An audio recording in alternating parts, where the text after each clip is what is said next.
우아하고 품격 있는 일상교육의 모든 것, 라이프스타일 교육TV 김은영입니다. 어제 늦잠 잤다고 말씀드렸잖아요.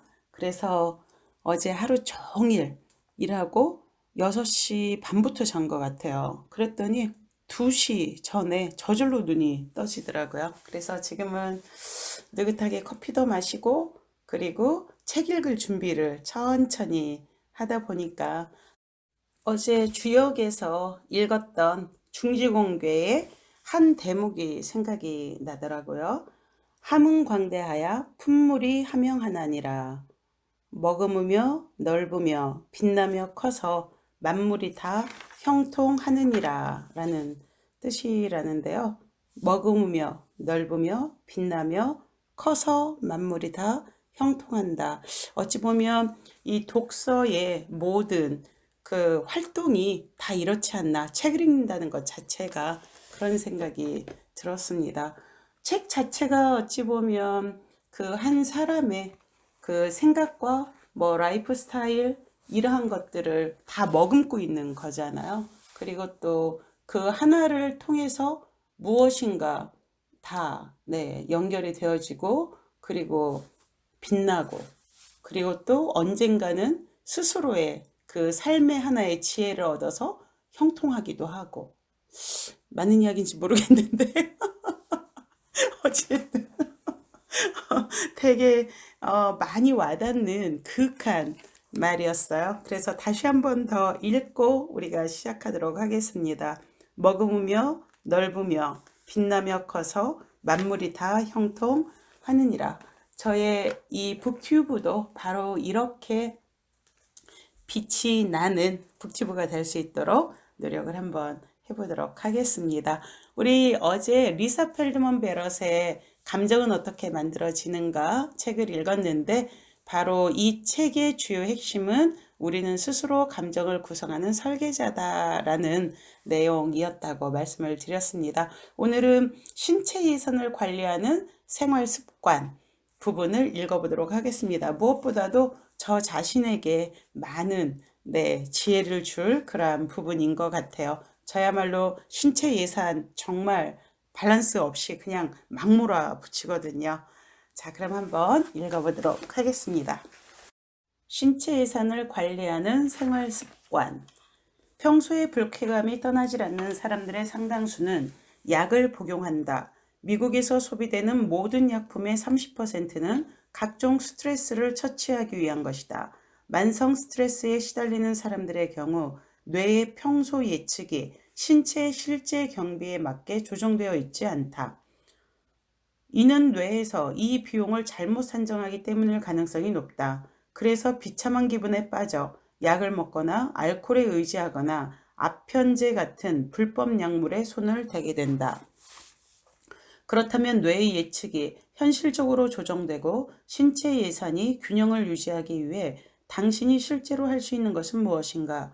내가 갑자기 당신 어머니처럼 잔소리를 늘어놓는 것 같겠지만 우선은 건강하게 먹고 운동을 게을리하지 않으며 수면을 충분히 취하는 것이 중요하다.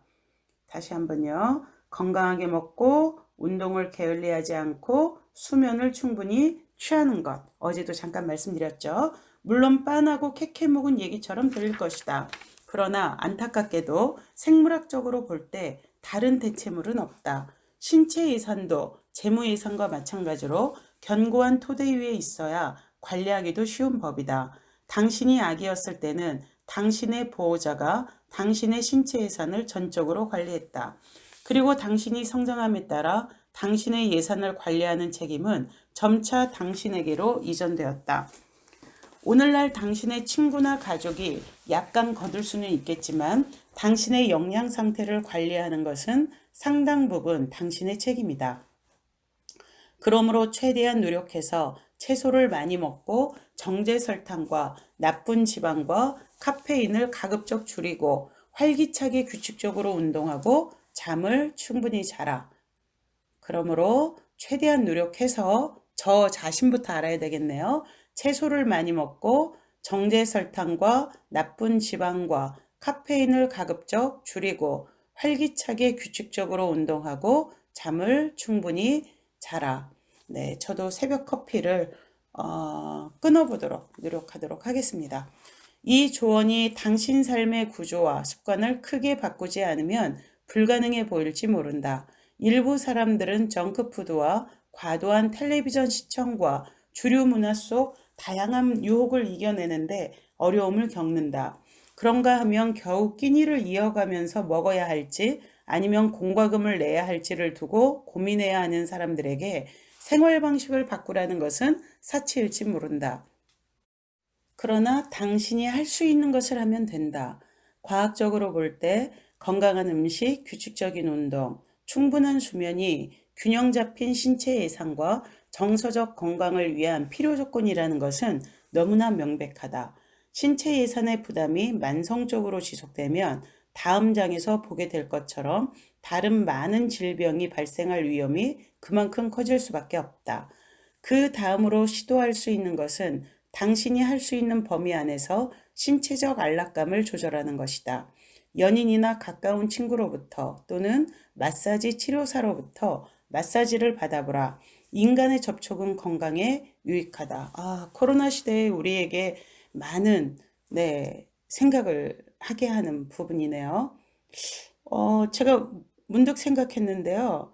이 코로나와 같은 이러한 통제와 단절이 지속되어지면 인류의 존속 문제와도 관계가 될 것 같아요. 생존 문제와도 이를테면 고독사 하는 사람은 물론이고 이를테면 이성이 만날 틈도 없는 거죠. 젊은이들도 많이 수줍잖아요.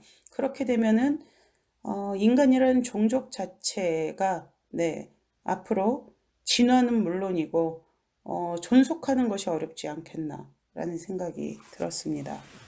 집에 있는 가족들부터도 등 들여주고 손잡아주고 그리고 안아주고 다독거려주는 이러한 행동, 라이프 스타일로 좀 더 적극적으로 바꿔봐야겠다라는 생각이 드네요. 이것은 당신의 내수용 신경망을 통해 신체 예산의 향상에 기여한다. 특히 힘든 운동 후에는 마사지가 매우 좋다. 마사지는 염증을 줄이고 운동 중에 생긴 근육 조직의 작은 손상을 더 빨리 낫도록 한다. 이런 손상을 그냥 놔두면 불쾌한 경험의 원천이 될 것이다. 신체 예산의 균형을 잡기 위한 또 다른 활동으로 요가가 있다. 요가를 꾸준히 한 사람은 더 빠르고 효과적으로 마음을 가라앉힐 수 있다. 아마도 느린 박자의 신체 활동과 호흡이 결합하여 생기는 효과일 것이다. 또한 요가는 장기간에 걸쳐 신체에 유해한 염증을 촉진하는 전염증성 시토킨이라는 단백질의 수준을 감소시킨다. 또한 요가를 규칙적으로 하면 항염증성 시토킨이라는 다른 단백질의 수준이 증가하는데 이것은 심장병, 우울증 및 기타 질병의 발달 위험을 낮추는 작용을 한다. 주변 환경도 당신의 신체 예산에 영향을 미친다. 그러므로 가능한 한 소음이 적고 덜 붐비면서 초목과 자연광이 많은 장소에서 시간을 보내도록 노력하라. 자신의 생활 환경을 개선하기 위해 새 집으로 이사하거나 집을 개조할 수 있는 여력이 있는 사람은 그리 많지 않을 것이다. 그러나 실내 화초만으로도 놀라운 효과를 낼 수 있다. 이런 환경 요인은 신체 예산에 매우 중요하며 정신과 환자의 회복 속도를 높이는 효과도 있는 듯하다. 낯설고 흥미진진한 일에 몰두하는 것도 당신의 신체 예산에 유익하다. 이것은 단순한 현실 도피가 아니다. 대개 사람들은 다른 사람의 이야기에 자기 자신의 이야기만큼 몰두하지 않는다. 그러나 이런 정신적 외유는 내수용 신경망의 일부인 기본 모드 신경망을 가동시키고 그러면 자신에 대한 잔 걱정도 줄어들어 신체 예산에 유익한 결과를 초래할 것이다. 책 읽기를 즐기지 않는다면 감동적인 영화를 보는 것도 도움이 된다. 만약 슬픈 영화라면 충분히 울어라. 이것도 당신의 신체 예산에 유익할 것이다. 책 읽기도 신체 예산을 줄이는데 굉장히 도움이 되는 거네요. 신체 예산의 활기를 불어넣는 또 다른 간단한 방법들이 있다. 친구와 정기적으로 점심을 함께 하기로 약속하고 번갈아 식사를 대접하라. 여러 연구에 따르면 공여와 감사는 양쪽 모두의 신체 예산에 이롭다. 그러므로 번갈아 대접하면 당신은 두 혜택을 모두 누리게 될 것이다. 그 밖에도 당신은 내가 아직 언급하지 않은 많은 것을 시도할 수 있다. 애완동물을 키워라. 그러면 접촉과 무조건적인 애정을 동시에 얻을 것이다. 공원을 산책하라. 당신이 즐기는 취미가 스트레스 해소에 도움이 되는지 인터넷으로 검색해보라. 또는 무엇이 효과가 있는지 살펴보라. 뜨개질은 분명 효과가 있을 것이다. 참고로 내게는 십자수 뜨기가 맞는 것 같다. 당신의 신체 예산에 맞게 습관을 바꾸는 일은 결코 쉽지 않으며 때로는 불가능할 수도 있다. 그러나 당신이 할 수 있을 때마다 이런 기법을 시도해보라. 그러면 기분이 좋아질 것이고 예전보다 더 많은 시간 동안 스트레스를 덜 받게 될 것이다. 라이프 스타일 교육이 부모들에 의해서 일상 속에서 키워지는데 아이들의 취향이 이것이 얼마나 중요한 일인지를 이 아이들의 신체 예상과 그리고 이 감정 밸런스를 맞추는 데 있어서 그러한 이야기를 지금 리사 펠드먼 베럿이 하고 있다는 것을 우리가 알 수가 있겠네요. 기분 좋은 신체 예산을 관리하는 생활 습관, 건강하게 먹고 운동 잘하고 수면을 충분히 취하고 그리고 좋은 취향과 그리고 좋은 사람들과 관계하며 서로 스킨십을 나누고 이러한 것들에 대해서 우리가 알아봤는데 그러면 감정 표현은 또한 우리에게 어떤 영향을 주는지 감정 표현에 서투른 사람을 위한 조언을 조금 더 읽어보도록 하겠습니다. 신체 예산 돌보기 외에 당신의 정서적 건강을 위해 할 수 있는 일은 당신이 가진 개념들을 보강하는 것으로 흔히 감성지능 높이기라고 불린다. 감성지능은 개념의 관점에서 더 잘 규정될 수 있다. 당신이 아는 감정 개념이라곤 기분이 아주 좋다와 기분이 더럽다라는 두 개밖에 없다고 가정해보자. 그러면 당신은 감정을 경험할 때마다 또 다른 사람의 감정을 지각할 때마다 오로지 이 거친 붓으로 범주어를 할 것이다. 이런 사람은 감정지능이 높을 수 없다. 반면에 만약 당신이 기분이 아주 좋다의 의미를 행복한, 만족스러운, 설레는, 느긋한, 기쁜, 희망찬, 감동적인, 자랑스러운, 존경스러운, 감사한, 더없이 행복한 등과 같이 더 미세하게 구별할 수 있다면 그리고 화난, 짜증난, 걱정스러운, 분한, 언짢은, 후회되는, 우울한, 굴욕적인, 편치 않는, 오싹한, 원통한, 두려운, 질투심이 생기는, 비통한, 울적한 등과 같이 기분이 더럽다의 50가지 뉘앙스를 안다면 당신의 뇌는 예측과 범주화와 감정 지각에 훨씬 더 많은 옵션을 갖게 될 것이다.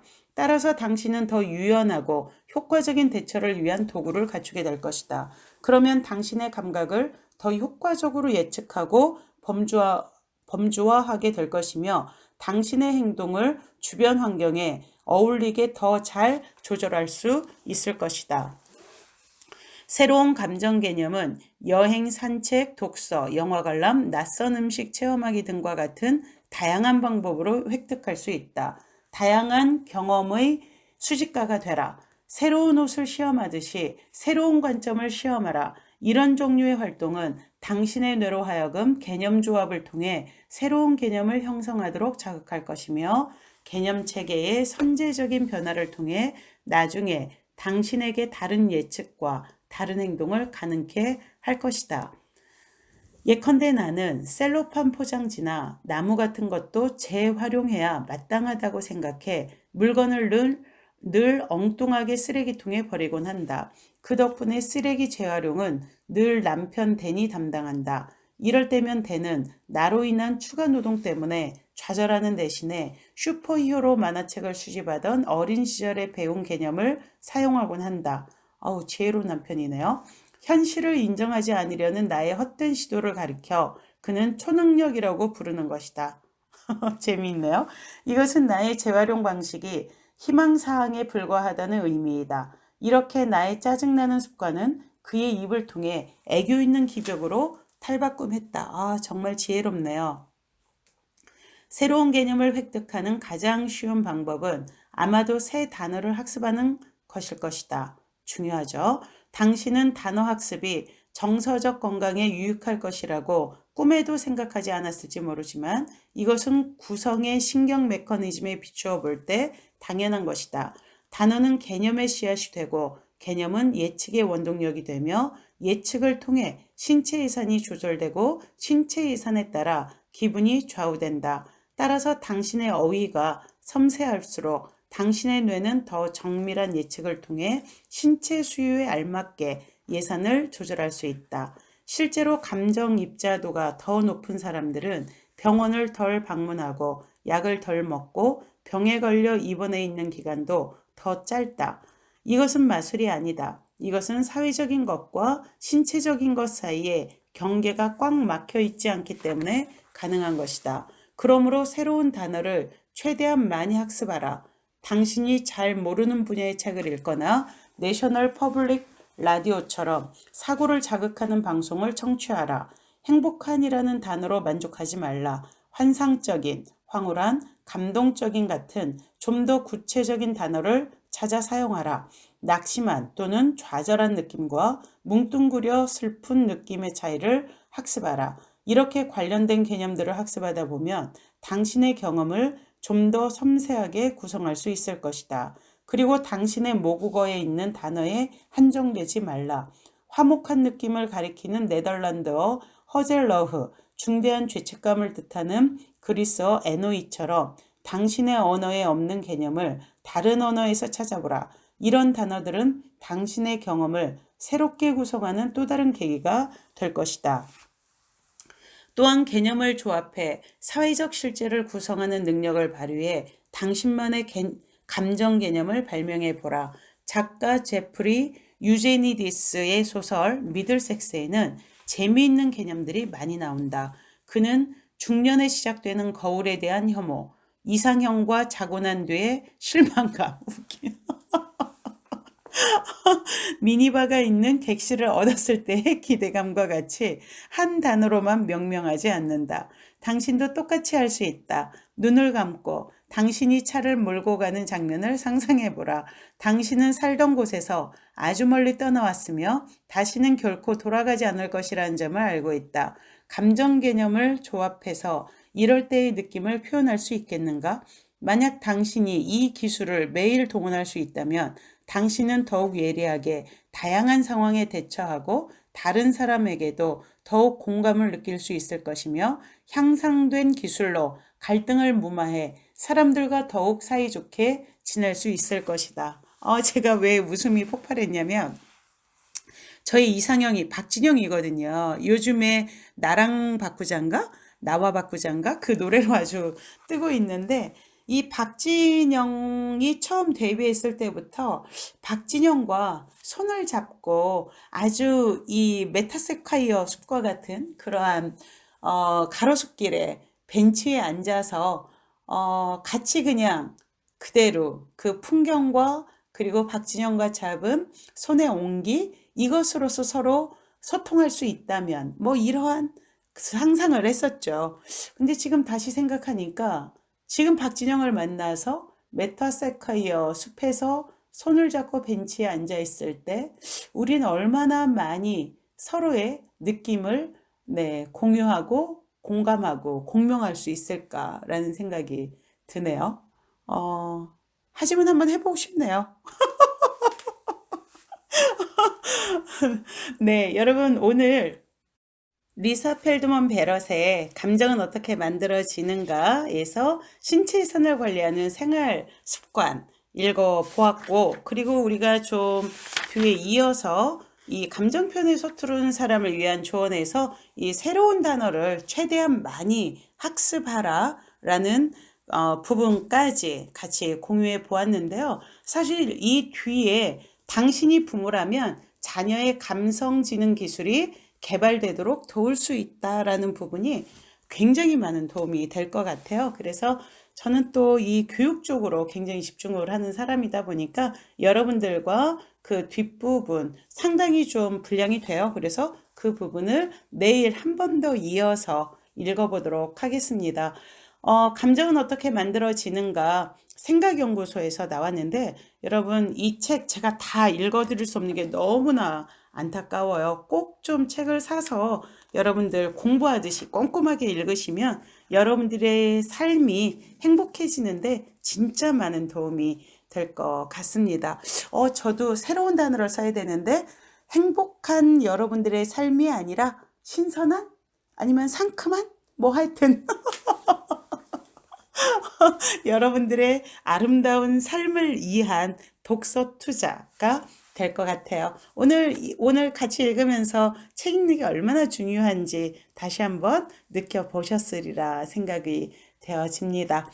자, 우아하고 품격 있는 일상교육의 모든 것, 라이프스타일 교육TV 김은형과 함께하는 여러분들은 구독과 좋아요 같이 눌러주시고 그리고 다른 분들과 함께 공유해 주시면 좋을 것 같습니다. 여러분, 바이. 내일 봬요.